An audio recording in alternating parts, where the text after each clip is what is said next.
For the next 9 weeks, we're looking into the stories of the life of the Old Testament prophet Daniel, so that you and I and ours can discover something lost in many Christian communities, that we might discover and have for ourselves what Daniel drew strength from. Faith unshakable. And I'm like you, I was very interested and discouraged in looking into those newspaper articles from the Columbia paper 2 weeks ago. So many churches across our state closing. But also there was a bright side to that article too, if you really wanted to be the kind of glass half-filled person. It talked about over and over again where congregations were relevant to their community, where they believed in outreach and where they valued relationships as the core quality of Christian life, that those churches were still thriving. And I've focused on very prayerfully for over a year making this sermon series relevant to the everyday needs, to your everyday needs, my everyday experience, and to the everyday needs of your friends, family, and acquaintances. And I really do implore you to use these invitational brochures and invite your friends, your family, your acquaintances, encourage people to be a part of this sermon series, because of the relevant nature of the things we're going to be talking about in Unshakable Faith. We're going to be talking about what do you do when your world is shaken up? How do you react when you're under pressure? What do you do when your friends belittle your beliefs? When the heat is on? When you discover people are working against you? What do you do? How do you manage it when you have to have a difficult conversation with somebody? When you're asked to do the literal impossible? And, you know, what is faith? And how does faith make us succeed? And what real success genuinely is? These are relevant to all of our lives. What do you know about Daniel already? Do you know he lived 27 centuries ago, born in Judea? He lived around the time of Jeremiah and before Ezra and Nehemiah, the Babylonian captivity. What do you know about the life of Daniel? Do you know that from his earliest days as a war refugee, enslaved in a foreign land by a foreign dictator, and as a teenager, that he would later arise to becoming an influential world stage leader? He would serve 3 emperors, he would gain 5 political promotions, and he would have conversional moments with 2 of those Persian empires through his life and ministry. Do you remember things about Daniel? He survived the fiery furnace. He survived the lion's den. He was a prayer warrior. God gave him the ability to interpret dreams, and he used his God-given abilities to make a difference in his community. In chapter 9, we get a formula for the very date of the birth of Christ. That's how the Persian wise men knew to go to Jerusalem. In chapter 12, you get the Old Testament authoritative text on heaven and the resurrection. Daniel, despite his circumstances, his disappointments, despite a changing world all around him, Daniel knew how to thrive, not just survive. He persevered because he had something that each and every one of us still needs today. He had faith that was unshakable. I'll introduce the life of Daniel in that brief reading from chapter 1 today. And I'll just tell you that Daniel, what he's taught me is that, I'll just ask you to start off. What do you do when your world is changing around you? When your circumstances are changing? I hate change. I hate change. I like everything to be the same every day, wear the same rotation of clothes every week, drive the same road every week. I was distressed this summer that 121 was closed or had pavement all over them, had to drive another way. I'm just so irritated. Anybody use computers? Anybody besides me, right? Do you have a MSN? Why is it that every third day when you turn on your computer, it has to do 20 minutes of downloads before the upgrades. I mean, how many upgrades can you do? Engineers, they love to change things. And I just hate change. How do you deal with it? Changing world and changing circumstances. How do you manage your disappointments, discouragements, and your personal difficulties? Here is Daniel's example to me, and it's life-changing. Daniel managed adversity because he was never surprised by the fact that things change. Psalms 82:5, Daniel knew all the foundations of society are being shaken to the core. When the Babylonians destroyed Jerusalem, he told the guys around him, we shouldn't be surprised about this. The preachers and prophets have been telling this for 100 years. If we didn't change, there would be adversity, and here it is. To us today, we need to recognize what Daniel realized then. Change is a normal part of everyday life. It's just part of living. Adversity, it's a normal part of human life. This is not heaven. Heaven is where there is no tears, no sorrows, no heartbreaks, no suffering. Heaven is a place of perfect peace that our soul is hungry to be a part of and reunited with. But here on earth is not heaven. Here on earth, economies are broken, health is broken, weather is broken. We live in a broken world. And so, the weather doesn't work, and economies don't work, finances don't work, relationships are broken. We have trouble getting along with one another. This is not heaven. So instead of, this is what I get from Daniel, Daniel never fell to his knees going, why me, why me, why does this happen to me? He didn't curl up in a ball trying to blame other people for his problems. Instead of these things, Daniel said, well, why not me? Adversity and change is just a normal human life experience, so why not me? It's a broken world. Great insight into how to deal with change and disappointment in your life. It's not heaven. Daniel was never surprised by adversity. The Apostle Peter learned this lesson in his Old Testament instruction, and he passed it on in New Testament words to remind us today. 1 Peter 4:12. Read it with me. Dear friends, don't be shocked or surprised when you suffer through painful tests and trials as if something strange is happening to you. It's just a part of everyday life. And we all know that there are three basic sources of, disappointments and adversity in life. The Scriptures teach them, the world, the flesh, and the devil. And the world, that's the not God culture, And how we get hooked into that because we all want affirmation. We want an attaboy. We want a pat on the back. We want to be noticed. And marketing comes at us. And we're willing to accept the tenets and the values of the not God culture in order to get the not God culture's pat on the back in our life, the world. And the flesh, oh, that's other people. It never ceases to amaze me how cruel people can be to one another. It just never ceases to amaze me how neighbors down the street can hope with animosity that another neighbor would fail or get hardship or get even or something. The world, the flesh, and of course the devil, source of animosity, a source of adversities in life. The devil is the tempter, the accuser, the father of every liar. The devil is evil incarnate, and this is the stuff of spiritual warfare. And that's another sermon. I'm not doing that one today. But Daniel's example to us is to not be surprised when adversity and changing days comes to our lives. Doesn't mean God isn't real. Doesn't mean God doesn't love you. It's just part of existence here in this earth, a fallen, broken earth. What is the normal and natural way that people deal with adversity in their lives? Disappointment. The normal way is, well, who am I going to blame? Must be somebody's fault. Let's round up all the usual suspects and blame them. You know how you spell blame? Somebody help me. You know I don't know how to spell anything. B-L-A-M-E. B, how? L-A-M-E. B, lame. B, lame. And you know what? I don't throw people under the bus. I'd rather lose all my hair than throw people under the bus. You know, when people come up to me and they say, Pastor, who did this? You know what I say? I say, I did it. I did it. I don't care if I did it or not. Because blaming people is be lame. When you are blaming somebody for your problems, you know what you're doing? You're being lame. It's right there in the Word. Be lame.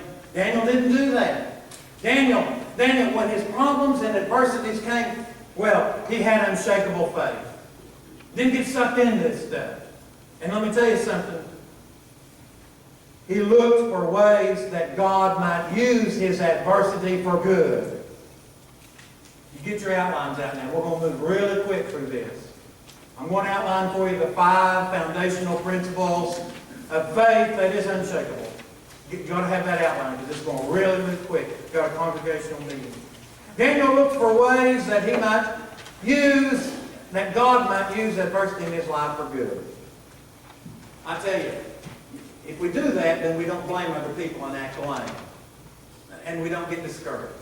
Becky and I were gone the last 2 weeks. Thank you for that opportunity. We got down to Esso, checking on Mom and Dad. Oh, joy, got a hurricane coming this week. But, you know, some of y'all been, my dad, every day is truly a gift. I'll just let you all know. One leg, 1 foot, you know, and arterial, his arteries are breaking down. He's got a wound that will never heal on his good foot. And 5 minutes, 5 years, who knows how long it'll last. Every day is genuinely a gift for Dad. And so we get back from this time, you know, lining up and taking care and doing paperwork for them for the winter. And I get back, and we get back to our house in Saluda, and 8 shingles have fallen off from the highest 3rd-story level on the house. Oh, joy. 8 shingles.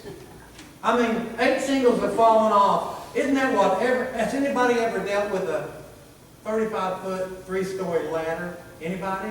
Anybody ever crawled up that high? You sweat when you're that high, even in January. It's a terrifying experience. And it got 8 shingles off. Oh, well, you know, I could have curled up in a ball. Why me? I could have been over here blind. Who pulled those off? Bet it's those kids. Pull those off and where it wouldn't make any difference. I mean, come on, why me? I mean, I could whine. Who wants to spend Labor Day weekend in South Carolina, 95-degree temperatures, climbing up the 3-story ladder fixing shingles? I mean, is that on your dream list? No, that's on nobody's dream list. Oh, I got up there. I do them one at a time. I'm not going to fall. I'm not going to take a bunch of shingles. I do one at a time. 1, 2, 3, 4, 5, 6, 7. I get to the very highest one, the 8th one. And now I've got a view of the skylight window that you can't see from the ground. And the flashing on top of that window was completely gone. There was a hole in the roof big enough to drop a corn dog horizontally through. And suddenly I realized all the whining and moaning and sweating and growling to myself. I'm too sanctified to verbally complain. It was a blessing. If those shingles hadn't come off, I wouldn't have known about that hole until the rain was pouring through to the closet underneath it where I store all my winter suits. It's a blessing. You see, Daniel knew how to look for how God would use an adversity to cause something good to happen. Read with me Jeremiah 17:10. The Lord searches our hearts and examines our deepest motives so He can give to each person a right reward according to how he has lived. God will set five foundational facts of unshakable faith living. Number 1, God shakes up things to inspect us. Moses had to lead them around 40 years in the wilderness before they could receive all the promises of God because their hearts weren't right. God shakes things up to inspect us to see how we're doing, to see how spiritual maturity and integrity are taking root, to see where the commitment and the character is. God shakes up things. It's a test to see how we'll do, how we'll respond. I can put it to you this way. People, we're all like tea bags that have lost their labels. You don't know what's in them until you drop them in boiling water. And then you know. God will shake things up. First principle of of an unshakable faith is God will shake things up. And so when you look at adversity, what I get from Daniel is the first principle of unshakable faith is, what does this problem reveal to me about me? First principle. Second fundamental principle of unshakable faith is God will shake things up to correct you. Correct you. Any parents here today? Of course there are. You're too tired to lift your hands, I know that. Happy Grandparents' Day to you. And don't worry, parents, you're getting there. I got there this year. Did you ever have to correct your child? Absolutely. Was it enjoyable? Absolutely not. I'd go play ball or go get ice cream. But you see, you correct your children because, well, that's how children learn to walk and tie their shoes and bathe and read and eat and work and live as a responsible part of the human community. And it's a real gift to know that somebody loves us enough to correct us so that we can, be the people that God wants us to be. And in the same way, God sends adversity to correct you and I. Read with me Hebrews 12, 8 and 11. God corrects all of His children. And if He doesn't correct you, then you don't know that you really belong to Him. God corrects us for our own good because He wants us to be holy as He is. It is never fun to be corrected. In fact, at the time, it is always painful.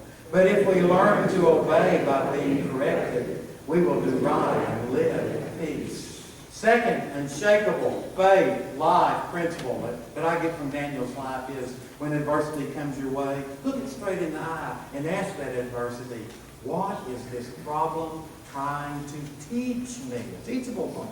What can I learn? Third principle of unshakable faith that I can get out of Daniel's life, of course, is that when you're confronted by change, adversity, problems, disappointments, ask of that situation. Ask, is God shaking me up to direct me in some new way? Anybody drive a car? A few of you drive a car. And I really have noticed that in the new way to salute, 121, they put what I call the grrr slots on the side of the road. You know what I mean by grrr slots? You get it? If you start wandering off to the wrong direction, stop playing with your cell phone, look up, because you're hearing grrr, the tires are warning you. You're about to run off the course. And in the same way, Daniel realized, unshakable faith realizes that God uses problems to change our paths, to put us on better directions.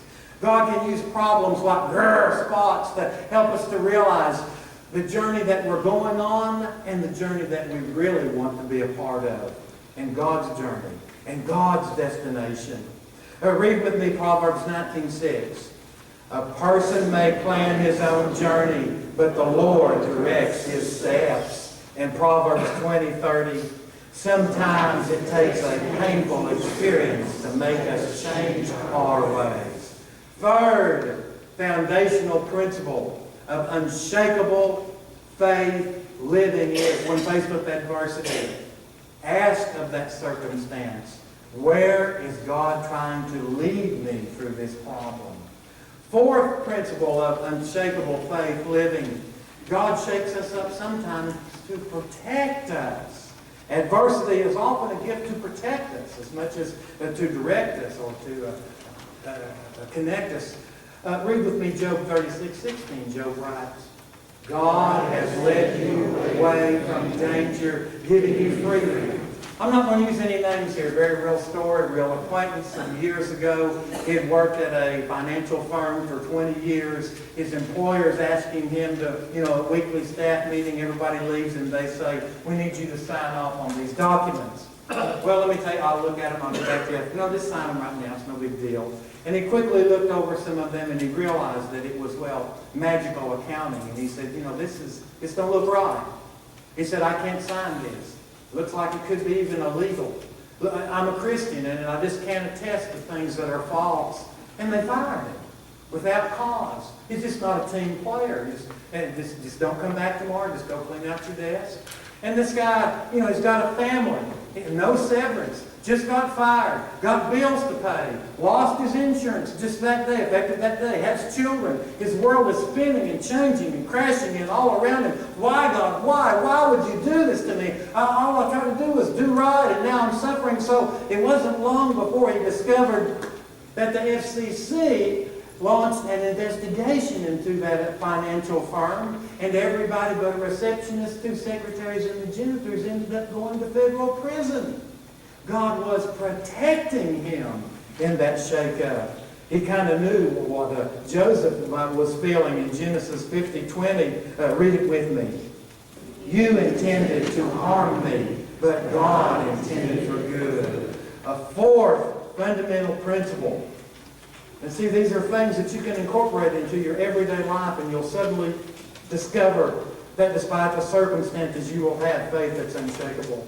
A fourth unshakable response, a foundational principle that I get from Daniel is that when adversity, change, disappointment, and challenges comes your way, you ask of God, how could this situation, how could this problem be used that you are protecting me? And a fifth foundational principle of unshakable faith is to realize that God shakes things up to perfect you, And bottom line, get this morning if you don't get anything else. Your problem that you came in here worrying about this morning, your problem is never your problem. The problem is not the problem. The problem, the real problem, your real problem, is how you choose to respond to that perceived circumstance of challenge or disappointment. Your response. Like Daniel. Daniel saw even the very destruction of his homeland, fiery furnace, lion's den, whatever it was. Daniel saw it as an opportunity to allow God to inspect him, correct him, direct him, protect him, and perfect him. And that, when you come to that realization, that's the moment you receive faith that is forever unshakable. The problem is never the problem. It's about your response to the problem. And you can lose all sense of humor. You can give up on God. You can start looking for someone to blame. You can let it all go. You can even start blaming God. And you see, that's when you really have a real problem. Romans 5:3-4, a blessing verse. Read it. We can rejoice when we run into problems and trials, for we know that they are good for us. They help us learn to be patient, and patience develops strength of character, and in us helps us trust God more each time we use it. Fifth foundational principle of unshakable faith is when adversity comes your way, look it straight in the eye and say, how can I grow through this problem or experience? And then the only thing that is left is to simply trust in God for all things. I'm reading Proverbs 3, 5, and 6. Let's read it together. Trust in the Lord with all your heart. Don't depend on your own understanding. Honor the Lord in everything you do, and He will give you success. We're beginning a 9-week trip with the prophet Daniel, and all who choose to go is going to discover and receive something wonderful. The gift that God has for each of us, the gift of faith unshakable. Let us pray. Merciful God, in your gracious mercy, grant us faith unshakable. Amen.